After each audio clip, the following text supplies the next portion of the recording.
पंचाशदष्टोच सहस्रसंख्यमेतश्रुतं पंचपदं नमामि अरहन्तवासियत्तं गणहृदेवेङ्गन्त्यं सम्मं प्रणमामि वद्युद्धसुरान् महोवयं शिरसा इक्षायुवन्ते सुदवत्तिकासुसाचमं गौङ्गपैण्यपावने परं सतप्रणमाम्योपभुगै चूलिया चेव सुततैतुदमकायं सेणचकालमञ्चें पूज्ये मन्दाणु स्वामी दुःखो बोलाओ सुगै गमनं समायमन चिपत्तिहोतुमज्जं नमोस्तु अथ आचार्य स्वाध्याय प्रतिष्ठापन के पौराणिक श्री आचार्य भक्ति काय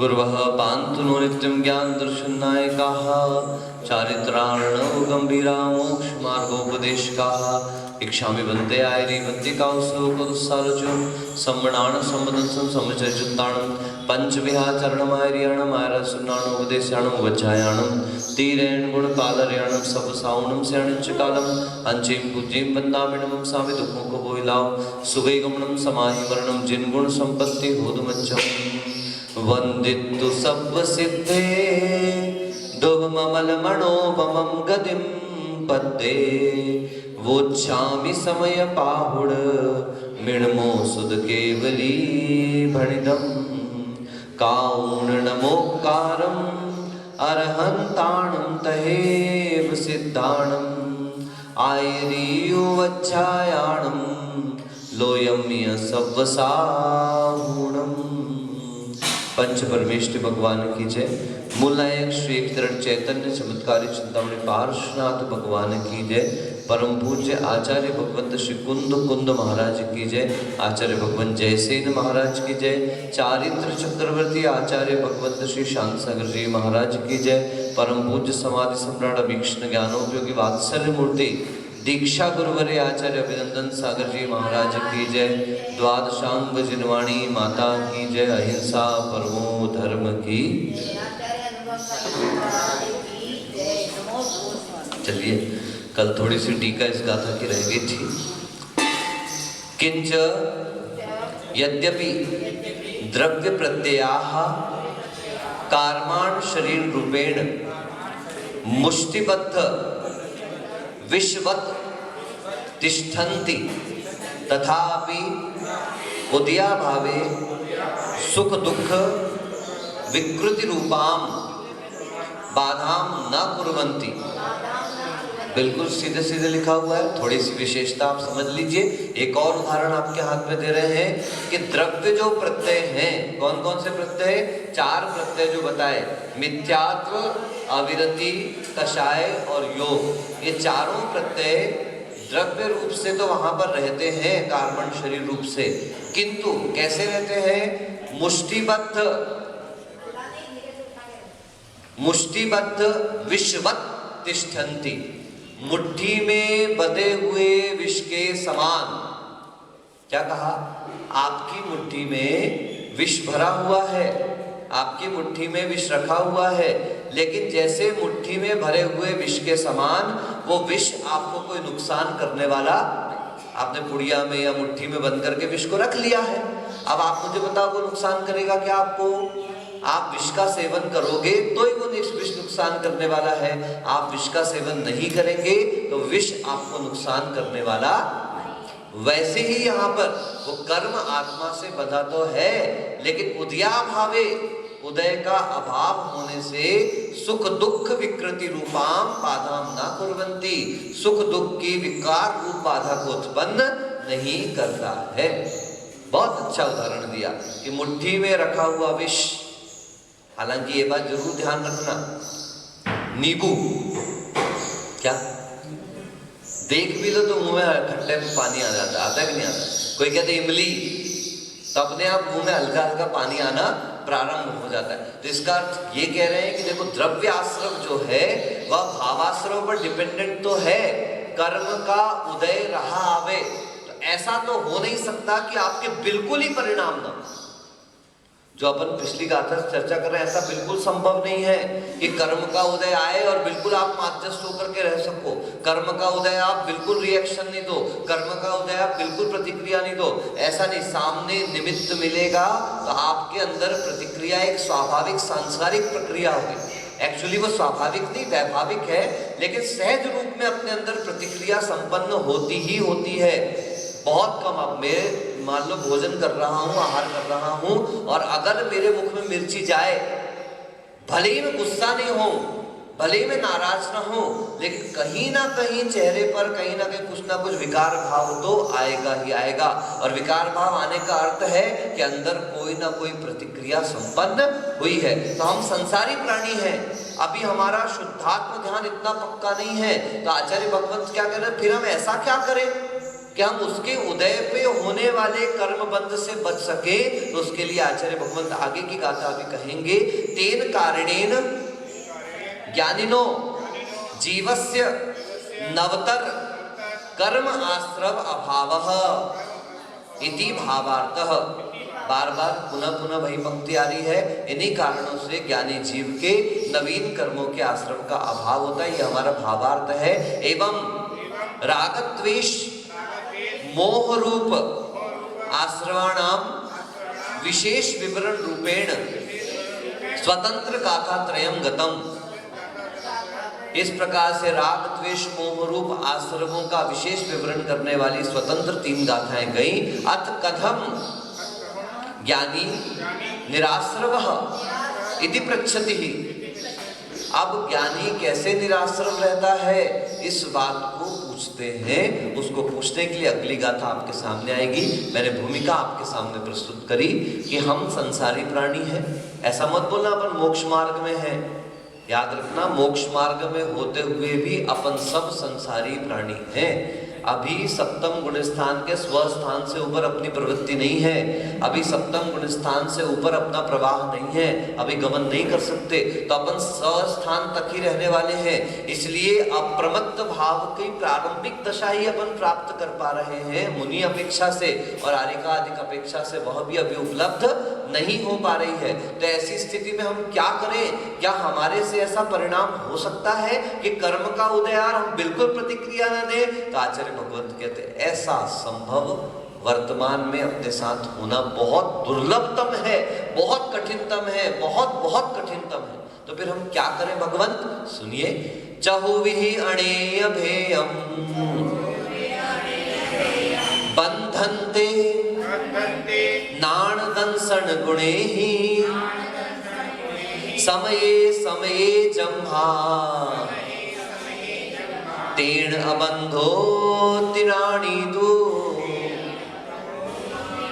एक बार साथ में बोल ले, चहुविहि अणेय भेयम बंधन्ते नाण दंसन गुणे ही समये समये जम्हा तेन अबंधो तिनाणी दो। चौविहि, बार बार सुन लिया आप लोगों ने, 4 प्रकार के चतुर्विध। चतुर्विध का मतलब क्या हो गया? 4 प्रकार के। लोग कहते हैं ना चतुर्विधि संग कीजिए, गलत हो गया। चतुर्विध संग कीजिए, क्या बोलना पड़ेगा? विधि मतलब कर्म, विधि मतलब तरीका, विधि मतलब करने का तरीका, चलने का तरीका, और विध का मतलब होता है प्रकार। एक विध, द्विविध, त्रिविध, चतुर्विध, पंचविध और बहुविध। तो ये विध शब्द जहां पे लगा वो प्रकार के अर्थ में है, और विधि शब्द जहां पे लग गया वो किसके अर्थ में हो जाएगा? चलने के तरीके के अर्थ में हो जाएगा। चलने का तरीका मतलब कैसा हो गया? किस विधि तो है मैं पाऊं रे सावरिया, ओ गुरुवर तेरी कठिन डगरिया। हे पारसनाथ भगवान, आपकी डगर तो बहुत कठिन है, और किस विधि से चल करके मैं उसको पाऊं? तो विधि शब्द का अर्थ क्या हो गया? तरीका। हाउ, किस तरीके से पाऊं, और हाउ मच, 2 शब्द हो गए इंग्लिश के। पहला शब्द क्या? हाउ, कैसे, विधि। हाउ मच, कितने प्रकार का, विध, प्रकार। आई बात समझ में? एक हो गई विधि और एक हो गया विध। हाउ और हाउ मच, बोलिए क्या क्या हो गया? हाउ मतलब लागड़ी नहीं, हाउ लागड़ी नहीं लग रही है, हैं क्या? हाउ लागड़ी नहीं, हाड़ी पहनने आ गई, हाउ लागड़ी नहीं लग रही है, वैसे हाउ नहीं है। यहाँ पे हाउ शब्द इंग्लिश का HOW, पूरे क्वेश्चन मार्क में महाराज एक ही ऐसा शब्द है जिसकी शुरुआत H से स्टार्ट होती है ना? बाकी सारे इंग्लिश के जितने भी क्वेश्चन मार्क हैं उन सब की शुरुआत W से स्टार्ट होती है। वॉट, बोलो स्पेलिंग उषा दीदी। वाट, ठीक है। Why, why, WHY, where, WHERE, when, WHEN, whom, WHOM। जितने प्रश्न हैं उनकी शुरुआत कहां से होती है बोलो? ये देखो, वाई, वेयर, वैन, होम, किसका और क्या रहेगा? व्हाट, हु, और भी होंगे, ध्यान में नहीं आ रहे होंगे। बस एक ही ऐसा शब्द है जिसमें कहां शुरू होता है? H से शुरू होता है। उसमें उल्टे में W आ गया है ना? तो ऐसे W से ही सारे प्रश्न स्टार्ट होते हैं। किसी चिंतक ने लिख दिया इसमें नीचे एक प्रश्न और जोड़ दो,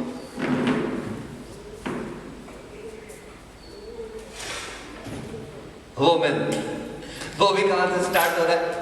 प्रश्न चिन्ह ही है जीवन, मतलब तो जितने प्रश्न चालू होते हैं वो कहां से शुरू होते हैं? W से। तो विद, एक्चुअली हमारा भी ये चर्चा चल रही है, चतुर्विद शब्द कहते हैं। चतुर्विद संघ की जय, सही हुआ। और अगर आपने चतुर्विधि बोल दिया तो क्या हो जाएगा? गलत हो गया। चतुर्विधि, विधि शब्द होता है तरीके के अर्थ में, और अपनी जैन आगम की भाषा में विधि का मतलब कर्म भी होता है। क्या होता है? विधि मतलब कर्म। ये ध्यान रख, कर्म के लिए बहुत सारे शब्द प्रयोग होते हैं। भाग्य, पुरुषार्थ, दैव, कर्म और विधि, ऐसे कई प्रकार के शब्द जो हैं कर्म के लिए प्रयोग हुआ करते हैं। विध मतलब प्रकार और विधि मतलब तरीका। इंग्लिश में बता दिया, हाउ विधि, हाउ मच विध, ठीक है। How you lived is not important, how much you lived, how much you lived is not important, but how you lived is important. आप कितना जिए ये महत्वपूर्ण नहीं है, पर आप किस तरीके से जिए हैं, कैसे जिए हैं, वो महत्वपूर्ण है। भगवान महावीर कितना जिए? 72 साल, पर किस तरीके से जिए कि अभी तक के उनके चरित्र की पालना हो रही। राम कितना जिए वो महत्वपूर्ण नहीं, पर राम किस तरीके से जिए हैं वो बड़ा महत्वपूर्ण अपने आप में है, ठीक है ना। चलिए, तो चतुर्विद अनेभेयम, अनेक भेद वाले, बंधनते नाण दंसन गुणे ही। आदमी जीव यदि कर्म का बंधन करता है तो ज्ञान दर्शन गुणों के परिणमन से करता है, ठीक है। ज्ञान दर्शन गुणों का परिणमन क्या है? मतलब ज्ञान दर्शन गुणों का परिणाम संसार में भी किस रूप में हो रहा है?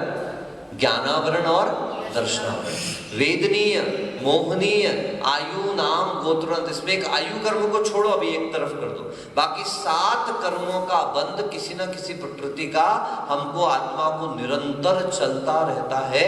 आप कितने भी शांत परिणामों के साथ बैठो, लेकिन एक सामान्य, जैसे बिजली के बिल की रीडिंग मैंने आपको उस दिन बताई थी, इस तरीके से बिजली के बिल की रीडिंग तो सदैव आती रहती है। अरे संस्कृत में भी देखो, किम, कह, कस्य, तस्मात्, कुत्र, इसमें भी क ही क है। ये भी गजब हो गया। कुत्सित, सब क का प्रयोग हो रहा है। मतलब इंग्लिश में W और हिंदी संस्कृत में क। तो जब प्रश्नवाचक शब्दों की शुरुआत ज्यादातर क से हो रही है संस्कृत में, और इंग्लिश में किससे हो रही है? W से हो रही है। क्यों, हाँ वही तो, क्यों, कहाँ, कैसे, कितना, कब, कौन, क्योंकि। नहीं, क्योंकि प्रश्न थोड़ी ना, क्योंकि तो जवाब में लगेगा, एडजेक्टिव जोड़ने में लगेगा, दो को जोड़ने में। मैं आज स्वाध्याय नहीं कर पाऊंगा क्योंकि मेरा स्वास्थ्य अच्छा। तो आचार्य कहेंगे भैया स्वास्थ्य को अच्छा करने के लिए ही तो स्वाध्याय करते हैं। क्या कहा? आज मेरा स्वास्थ्य खराब है इसलिए मैं स्वाध्याय, अब इसलिए से जोड़ दिया, इसलिए मैं स्वाध्याय नहीं कर पाऊंगा। तो आचार्य भगवंत ने कहा हम स्वाध्याय इसीलिए कर रहे हैं ताकि हमारा स्वास्थ्य क्या हो सके, ठीक हो सके। तो फिर पूछेंगे स्वास्थ्य का मतलब क्या? बोलो प्रशस्तमती। आत्मा के परिणाम। गलत, सही हो के भी गलत है, सही भी बोल के गलत बोले। सही तरीके से जवाब दीजिए। शब्द को पकड़ो। स्वस्थ, आज हमारे कितने भी बीमार हो, अगर कोई श्रावक आपसे आके पूछेगा माता जी आप स्वस्थ तो हो, तो आप क्या जवाब दोगे? जैसे आपने कहा ना बीमार हो, तो बोलेगा ले दीक्षा लेने का कोई फायदा ही नहीं है, स्वस्थ है, स्व में स्थित है, इसलिए तो इस मार्ग पे आए हैं। स्वस्मिन स्थिते, निज में ही स्थित है, वो क्या है? स्वस्थ है। और जो पर में स्थित है, अरे अरे अरे अरे अरे अरे ये क्या हो गया? बोलो, पर में स्थित है और अपनी तकलीफ दूसरे तक भी पहुंच जाए। तत्वार्थ सूत्र पढ़ते समय उसमें बहुत अच्छी बात एक 8वें 7वें अध्याय में आती है, 7वें अध्याय में, कि पर को संताप उत्पन्न हो ऐसा रुदन मत करना, अपनी पीड़ा का ऐसा प्रदर्शन मत करना कि पर को संताप उत्पन्न होने लग जाए। पीड़ा ऐसा नहीं कि किसी को बताना नहीं है, आप मेरे पास आओ महाराज जी मुझे पीड़ा है, अवश्य बताओ, लेकिन उसको किस तरीके से बताना, अपनी पीड़ा का ज्ञान तो उनको हो जाए, लेकिन ऐसा मत करने लगना कि अब मेरी पीड़ा में ये भी रोना चालू कर दे। पूरे लोग गाना ही चालू कर दे, भैया महाराज जी को तो बहुत तकलीफ हो रही है, महाराज जी को तो बहुत तकलीफ हो रही है, पूरे गांव में हल्ला हो गया महाराज जी को तो बहुत तकलीफ हो रही है। अब कई ऐसे प्राणी हैं जो आपकी प्रसन्नता को देखकर इस मार्ग पर श्रद्धा रख रहे थे, वो तो आपको आके धन्य धन्य कह रहे हैं। अभी हम चंद्रजीड़ा चल गया ना, तो A to Z सब हाथ जोड़ रहे। हम किसी की प्रशंसा के लिए नहीं कहते भैया जिनवाड़ी हमारे सामने है, सत्य महाव्रत है। अपन किसी प्रशंसा के, अपन तो सिर्फ एक गुरु बहन अमित सागर जी के यहाँ से खबर आई तो महाराज साहब ने इतना अच्छा शब्द कहा, महाराज आपने तो अपना रक्षाबंधन बना लिया है। मैंने कहा कैसे रक्षाबंधन बना लिया? बोले आपने अपनी बहन के अंतिम समय में पहुंच गए। मैंने कहा महाराज हम अंतिम समय में नहीं पहुंच पाए। बोले महाराज कुछ चीजें शरीर से दिखती नहीं है पर भावनाओं से समझ में आ जाती है, इसलिए भावनाओं को समझने वाला ही विवेकवान होता है। कई बार इंटेंशन अच्छा होता है, प्रेजेंटेशन अच्छा नहीं होता, और कई बार प्रेजेंटेशन तो बहुत अच्छा होता है लेकिन इंटेंशन अच्छा नहीं होता। अभी हमने आप लोगों को कुछ कुछ लिखने के लिए दिया, ठीक है ना, कागज दिए लिखने के लिए, तब उसमें जब कागज हम चेक कर रहे थे तो उसमें 2-3 कॉपी ऐसी थी जिनका प्रेजेंटेशन उतना सुंदर तो नहीं था लेकिन इंटेंशन बहुत अच्छा था, और कुछ ऐसे थे प्रेजेंटेशन तो बड़ा सुंदर, लाल पेन, नीली पेन, हरी पेन, गुलाबी पेन, पर इंटेंशन अच्छा नहीं लगा। आपकी बात नहीं हो रही, आपका तो प्रेजेंटेशन भी अच्छा था, इंटेंशन भी अच्छा था, लेकिन हमारे बाबा जी का प्रेजेंटेशन बहुत खराब था लेकिन इंटेंशन बहुत अच्छा था, ठीक है ना। ये क्या नाम है, उषा दीदी, प्रशस्तमती, 2 लोगों का प्रेजेंटेशन भी अच्छा था, इंटेंशन भी अच्छा था, ठीक है। सुवर्षमती जी और क्या नाम है इसका, शशांकमती जी, इनका प्रेजेंटेशन में राइटिंग तो अपनी जो होगी वही होगी, लेकिन इंटेंशन अच्छा था, पूरी कथा को संपूर्ण प्रस्तुत करने का प्रयास पुरुषार्थ किया। चैतमती जी, अनुकरण सागर जी आधा आधा खा गए दोनों जन, पता नहीं किसको आधी कहानी फरिया और झाड़ू पता नहीं इन लोगों ने क्या किया, पता नहीं आधी कहानी, या तो आधी कहानी लिख के सोच रहे होंगे शायद पूरी हो गई हमारी कहानी। अभी तो विष्णु कुमार सिर्फ उपसर्ग दूर करने ही पहुंचे थे और उसके बाद लगता आहारचर्या का समय हो गया शायद, मुझे ऐसा लग रहा है, वो भी आहार को उठ गए और ये लोग भी आहार को उठ गए। उसके बाद क्या हुआ, ओम शांति। उसके बाद तो आहारचर्या के बाद क्या हुआ, वो भी तो महत्वपूर्ण बात है भैया, वही सबसे महत्वपूर्ण बात है। क्योंकि मैं जो बात सुनना चाह रहा था वो एक दो लोगों ने प्रस्तुत करी। बस भारत में आज रक्षाबंधन पर्व को लौकिक बना दिया गया है। क्या बना दिया गया है? बस टीका लगाया, हाथ में धागा बांधा, उधर मिठाई खिलाई, उसने पैसा दिया, खत्म। नहीं, जैन शासन में यह वात्सल्य पर्व है। कौन सा पर्व है? इसका प्रारंभ हजारों लाखों वर्ष पूर्व हो गया। 65 लाख वर्ष पूर्व, यही बताया था ना ज्ञानमती जी क्या 65 लाख वर्ष पूर्व पुरानी कथा है। भाई बहन की रक्षा कर रहा है, ये एक एकांत हो गया है। तो है गुरु शिष्यों की रक्षा कर रहा है, शिष्य व्रतों का पालन करके गुरु के सम्मान की रक्षा कर रहा है। बहनें हैं गुरु के तन की, कहते ना गुरु हमेशा कोशिश। क्यों टोकते रहते महाराज? आपको बताओ, बुरा लगता आपको? कभी कभी लग जाता है। हो तो बोलो कि हाँ, ना तो बोलो कि लगता भी है। लगता तो हाँ महाराज जी लगता है, बोल तो दो कि बोलो ना हाँ महाराज जी बुरा भी लगता है, लगने दो। फिर आप क्या बोलोगे? अभी पिछली गाथा से तो आपने बताया ना महाराज, इंसानी स्वभाव है, बुरा लग भी सकता है, पर बुरा लग जाए, बुरा रहना नहीं चाहिए। क्यों? बोलो ना, बुरा बोलो, लग जाए, बुरा रहना नहीं चाहिए। बुरा कब तक लगेगा? जब तक हमको ऐसा लगेगा कि मेरा नुकसान हो रहा है। लेकिन जैसे ही हमको पता चलेगा इससे मेरा नुकसान नहीं हुआ, इंजेक्शन जब लगता है, बाप रे बाप है।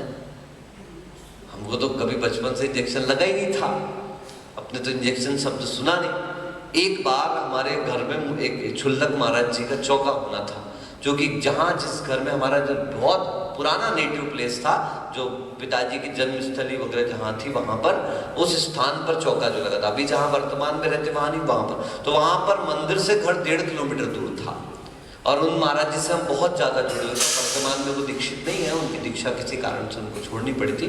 तो वो महाराज जी का हम बहुत ज़्यादा भक्त थे, हमको उनसे उनके साथ रहने का विचार था, उनके साथ ही रहने के लिए चले भी गए थे एक बार। तो उनका आहार कराना था। अब एक अकेले महाराज थे छुल्लक जी, तो वो 2 चौके के बिना आहार को उठते नहीं थे। अब बड़ी मुश्किल थी। अब महाराज जी को उतनी दूर हम लेके जाते हैं, और दूसरा किसी का चौका लगाने कोई तैयार था नहीं। हमारे घर में भी इतने लोग इतने आस्तिक भी नहीं थे उस समय, ज़्यादा धर्म का हमारे यहाँ था नहीं। हालांकि दादाजी प्रतिमाधारी थे, लेकिन थोड़ा सा मुनियों को मानने वाले अपन लोग क्या कम थे। तो चौका वौका इतना लगता है, तो हम तो ब्रह्मचारी बन चुके थे, मतलब ऐसे सफ़ेद कपड़ों में तो नहीं थे, लेकिन हॉस्टल से आए थे और महाराज जी का आहार कराना था। हमने समाज के अध्यक्ष से कहा, बोले भैया 2 चौके लगाने पड़ेंगे। दिन था अष्टमी का, कोई किसी की छुट्टी की प्रॉब्लम, किसी की कोई प्रॉब्लम, किसी की कोई प्रॉब्लम थी। तो इतनी सारी चाचियाँ कि हम क्या बताएं, 6, 8, 10 घर थे हमारे, एक लाइन से पूरे के पूरे। अब छोटे एक चाची ने कभी किया नहीं, तो उनको आता नहीं, एक चाची को काम नहीं करना, जिनके घर चौका लगाना वो चाची भी बाहर, एक चाची को सफ़ेद दाग। बुआ ने कहा भाई हम तो मानते नहीं, अपन तो नहीं आने वाले घर। अब मैंने चाची की बच्ची से बोला, और चाची को बोला कि अपन तीनों कर ले। चाची बोला ठीक है अपन कर लेते। हमने चौके की तैयारी करी। पता चला सुबह सुबह जब तक हम चौके में पहुंचे, तो चाची ने बोला कि हम तो आ ही नहीं सकते अब चौके में। तो वो चौके से बाहर हो चली। अब चाची की लड़की और मैं 2 लोग बचे, और उधर खबर हो चुकी कि चौका कहाँ पर है, यहाँ पर। उसके बावजूद भी हम लोगों ने जैसे तैसे तैयारी करने के लिए हमने सोचा, चाची का भैया आटा का मेरे को भरोसा नहीं है, तो अब आप ही आटा वापस पीस लो। अब सुबह से आटा भी पीसना, वो तो गनीमत थी, हरी वगैरह कुछ बनाना नहीं था, क्योंकि अष्टमी थी, महाराज हरी लेते नहीं थे। तो हमने आटा पीसने के लिए चक्की में गेहूं डाला। चक्की जो बिजली और लाइट गोल हो गई उस समय। तो हमने सोचा कि चलो, चाची ने कहा भैया तूने गेहूं डाल लिया, एक बार नीचे से थोड़ा हाथ डाल के उसको साफ कर लेना। पर चाची ने ये बताना भूल गई कि चक्की की बटन भी बंद करनी है, और हम भी बताओ इलेक्ट्रिकल इंजीनियर, और इतनी अकल नहीं चली कि एक बार बटन तो बंद कर दे। हमने जैसे ही अंदर हाथ डाला, खटाक लाइट आ गई, ये उंगली पूरी भड़ाम बाहर निकल गई। अब सोचो कितने तीव्र कर्म का उदय कि अकेले मैं और चाची की लड़की बची, वो भी उस समय उम्र छोटी थी, हम दोनों को चौका करना, और मेरी उंगली से पूरे कमरे में खून की धार। चाचा तुरंत डॉक्टर के पास लेकर के गए। अब जीवन में पहली बार इंजेक्शन लगना, वो भी उस समय की स्थिति में कि अब नहीं लगाऊं तो भी समस्या है। अब क्या किया जाए, कैसा किया जाए। मैंने पहली बार उस दिन जीवन में इंजेक्शन लगाया, लेकिन मेरा सौभाग्य, मुझे इतना अच्छा डॉक्टर मिला कि मुझे तो पता ही नहीं चला सुई कब अंदर गई और सुई कब बाहर निकल करके आ गई। डॉक्टर ने बोला इस समय तो मैं आपको एक पक्की पट्टी कर दे रहा हूँ, क्योंकि आपको चौके में काम करना है, इसलिए जैसे तैसे जाके हम लोगों ने चौका लगाया। और उसमें भी हम सावध थे, बदमाशी करी थोड़ी सी। हमारे घर के पीछे के आंगन, जैसे आपके कमरों के आंगन जुड़े हुए ना, ऐसे हमारे घर के सबके इतने ही घर थे ऐसे, और उसी के घर के पीछे आंगन पूरे जुड़े हुए थे। तो हमने एक जगह 3 जगह पड़गान करने खड़े हुए अलग अलग, और कह दिया था जो भी पड़गान करे, जिसका भी हो जाए, वो पीछे से घुमा करके यहाँ पर लेके आ जाए। हालांकि महाराज सब समझ गए थे, लेकिन उसके बावजूद भी उन्होंने मैं जिस जगह खड़ा था वहां नहीं पड़ गए, वो दूसरे बहनों के यहाँ पड़क गए। आहार देने तो बहुत सारे लोग इकट्ठे हो गए थे। फिर वहां से लेकर के आके निरंतर उस दिन उनका आहार हुआ। और जब महाराज जी को सारी बात बताई तो महाराज जी ने कहा इसीलिए आहार में बहुत रुचि आई। क्यों? क्योंकि भावना बहुत बलवान थी। देखो कितने कारण बने आपके पास, प्रतिदिन ऐसे ही परिणामों को बिगाड़ने के सैकड़ों कारण उपलब्ध होंगे, परिणामों को बिगाड़ने के हजारों कारण उपलब्ध होंगे। अब ये आपके ऊपर डिपेंडेंट है, अपनी स्थिति ऐसी नहीं होना चाहिए। रास्ते में केले का छिलका पड़ा हुआ था और एक अंकल जी जाकर के उस पर फिसल गए, तो पास में एक लड़का खड़ा था, उसने आकर के उनसे पूछा अंकल जी आपने देख भी लिया था फिर भी फिसल गए? बोले वो तो किसी ने मेरे को गिराने के लिए तो डाला था, इसलिए मैं फिसल गया। महामूर्खता हो गई। मतलब केले का छिलका पड़ा है तो हमको फिसलना ही है क्या? नहीं, निमित्त तो सैकड़ों उपलब्ध होंगे, और सारे निमित्त मिलने के बाद भी सामायिक की परिभाषा क्या लिखी आचार्य भगवंत ने? आचार्य भगवंत विद्यासागर जी महाराज ने बहुत सुंदर बात लिखी है कि सारे कारण आपके विपरीत चली जाएं, सारे निमित्त आपके विपरीत चली जाए, उसके बावजूद भी परिणामों में विकार न आना ही सामायिक है। समता, समता की बहुत गहरी परिभाषा है कि सारे तरफ से परिणाम विकृत होने के चांसेस हो, सारे तरफ से परिणाम बिगड़ने के चांसेस हो, और उसके बावजूद भी आपके अंदर कोई विकार दृष्टिगोचर ना होता हो, आपके मुखमंडल पर कोई विकार दृष्टिगोचर ना होता हो, यही आपके ज्ञान का परिणमन है, यही आपके ज्ञान की सार्थकता है, यही आपके विवेक समझदारी की सार्थकता। मेरे ज्ञान की वही परीक्षा है। अभी अपन ऐसे बैठे हुए, मैंने आपसे पूछ लिया, बोलो पहले गुण स्थान में कितनी प्रकृतियों की बंध विच्छुत्ति होती है? अरे चुटकी में बता देंगे हम तो। अब प्रथम नंदी महाराज ने वैसे एक दिन धमाके से पूछ बैठे, महाराज मेरे परखच्चे उड़ गए, 15 प्रकृति गिन गई, लेकिन एक प्रकृति में अटक गया। मेरे को सपने में भी कोई पूछे तो मैं 16 सुना दूं अभी।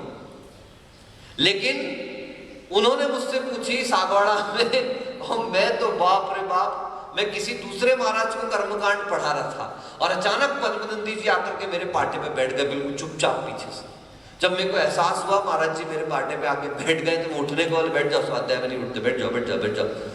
पीठ पे हाथ रखा, क्या पढ़ रहे हो? मैंने बताया महाराज जी बंध विच्छुत्ति इनको बता रहा हूँ करके। अच्छा अच्छा बता रहे हो, सिखा रहे हो? उस दिन का दिन है, आज तक मैंने कभी किसी से नहीं बोला कि मैं पढ़ा रहा हूँ।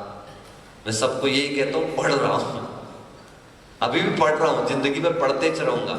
जब सर्वज्ञ बनूंगा तब सोचूंगा कि पढ़ा रहा हूँ, तब पढ़ाने की जरूरत नहीं है। पुण्यात्मा जीव आएगा और अपने आप उसको उसकी शंका का समाधान हो जाएगा, मुझे पढ़ाने की जरूरत नहीं। मैं कौन होता हूँ पढ़ाने वाला? याद रखना, अगर आपके अंदर योग्यता है तो मेरे द्वारा किया जाने वाला पुरुषार्थ आपके ज्ञान को प्रकट कर देगा, उद्घाटित कर देगा। और अगर आपके अंदर योग्यता नहीं है तो सारा दिन मूंग को उबालता रहूं तो ठर्रा मूंग उबलने वाली। तो ये जो ज्ञान दर्शन गुण है वो समय समय पर जिस प्रकार का परिणमन करते हैं, जीव को उसी प्रकार से कर्म का बंध हुआ करता है। मिथ्यात्व, अविरति, कषाय और योग। अब योग बहुत महत्वपूर्ण है आपके लिए। भले योग किसके बंध का कारण है? बोलिए चैत्यमती जी, योग किस बंध का कारण है? पूछा दीदी, योग किस बंध का कारण है? योग किस बंध का कारण है?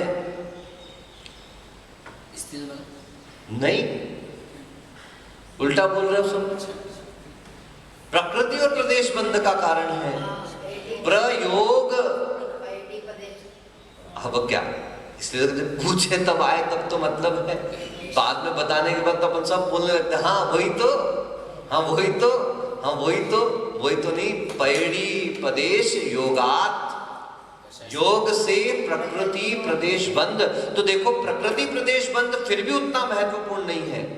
कौन सा बंध खतरनाक? स्थिति और कषाय।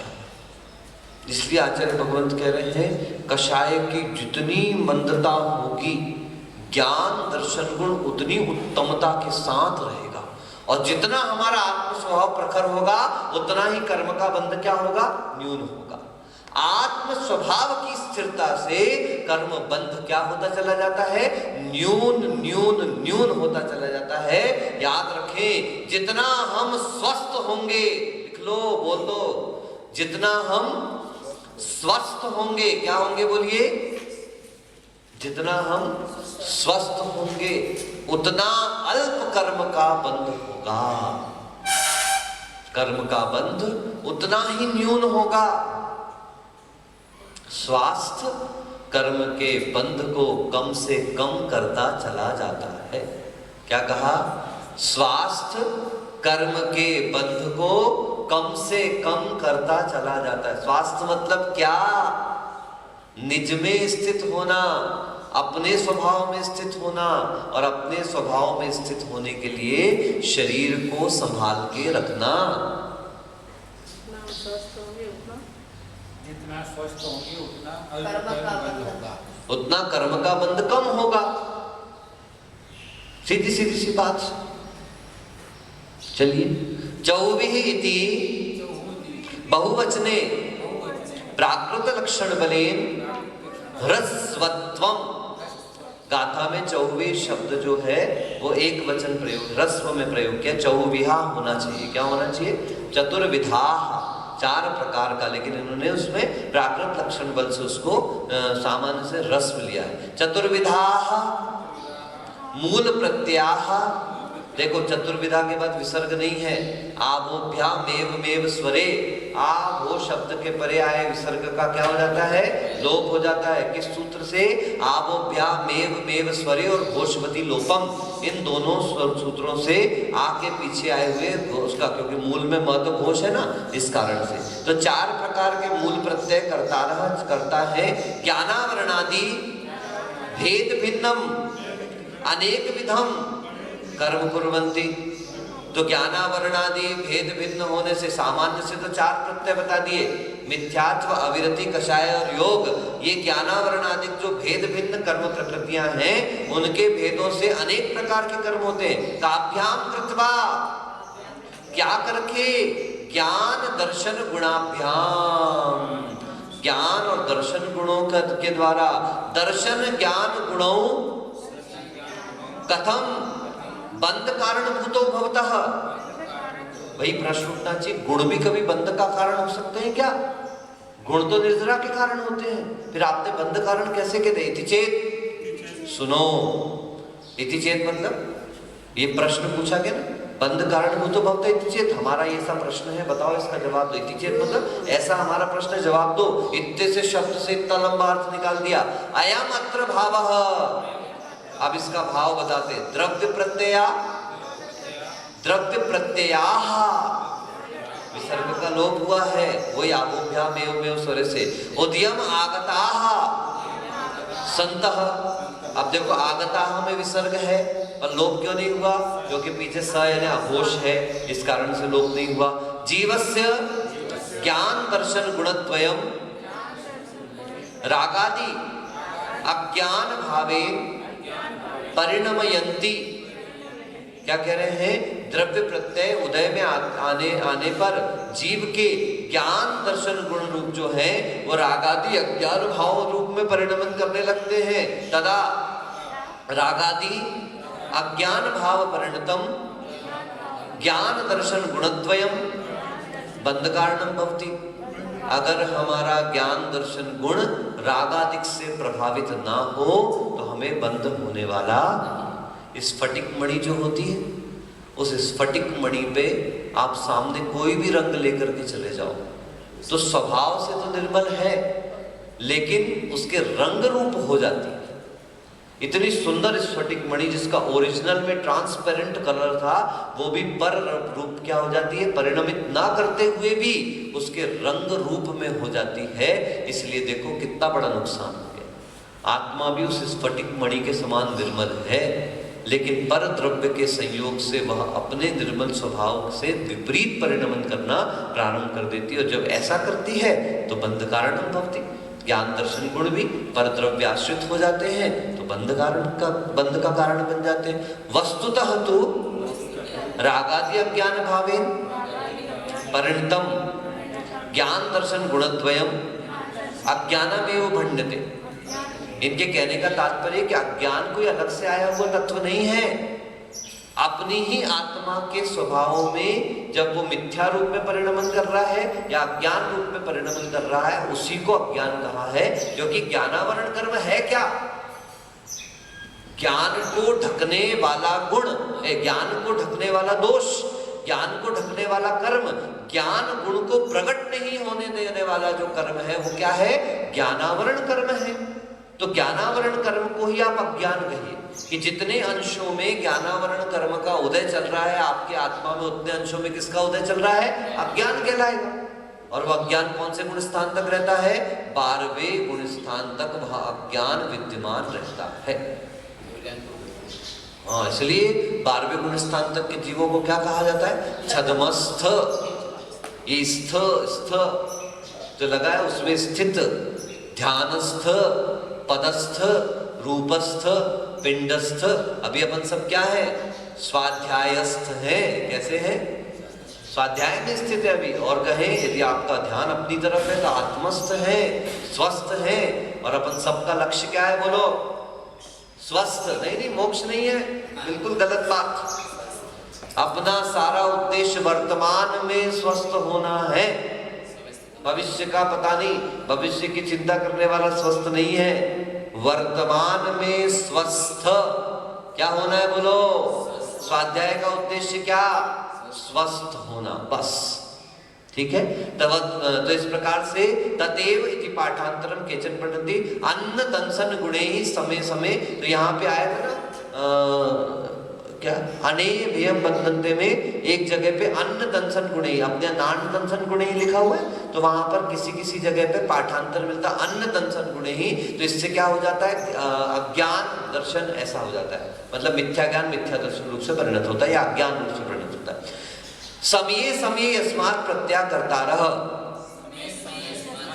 तो समय समय में जिसके प्रत्यय जो है वो करता हुआ करते हैं। यद्यपि प्रत्यय तो करता नहीं है, आत्मा के भाव ही करता है, आत्मा ही करता है, लेकिन प्रत्यय का निमित्त पाने से ज्ञान दर्शन गुणम रागादि अज्ञान भाव परिणतम कृत्वा नवतरम कर्म कुर्वन्ति।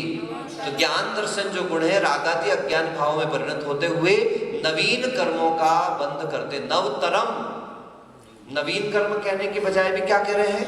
नवतर। नवतर का मतलब अभी तुरंत आया हुआ कर्म को नवतर। नवीन कर्म तो बहुत देर पहले रखा भी हो सकता है, भाई आज ही बंधे हैं, नवीन कर्म हो गए, ठीक है। लेकिन नवतर कहने का मतलब जो अब भी बंध रहे हैं, तो नए बंधने वाले बिल्कुल जो कर्म है वो नहीं बनेंगे। किससे? अज्ञान भाव परिणत होने पर। तेन कारणेन भेद ज्ञानी बंधको न भवति। इसलिए जो भेद ज्ञानी है, ज्ञान दर्शन गुण को राग आदि की तरफ लेकर के नहीं जाता है, वो बंधक नहीं होता। किंतु ज्ञान दर्शन रंजकत्वेन प्रत्यय बंधका। किंतु ज्ञान दर्शन जो है वो रंजक होने से, रंजक होने से मतलब राग से रंगे होने से वह बंधक हुआ करते थी। ज्ञानिनो निराश्रवत्वम सिद्धम। इस प्रकार से ज्ञानी का निराश्रवपना सिद्ध हो जाता है। आप देखिए, रंग छोड़ने वाला कपड़ा हो ना, उसके साथ अपनी साड़ी आप लोग नहीं डालते हो। नई नई नैपकिन आती है, रुमाल वगैरह आते हैं कलर्ड वाले, उसके साथ आप लोग कभी भी, अभी देखो राखी चल रही, राखी तो जितने भी लोग राखी वाखी पहनते हैं, अगर वो राखी आके धोखे से एक आध धागा यदि किसी की शर्ट वगैरह के साथ धुलने में चला गया तो क्या होगा, उस शर्ट का रंग भी जो है वो होली के रंग जैसा हो जाएगा। मनाने गए थे राखी और मन गई क्या, होली। तो इसलिए राग द्वेष भी उसी रंग के समान है।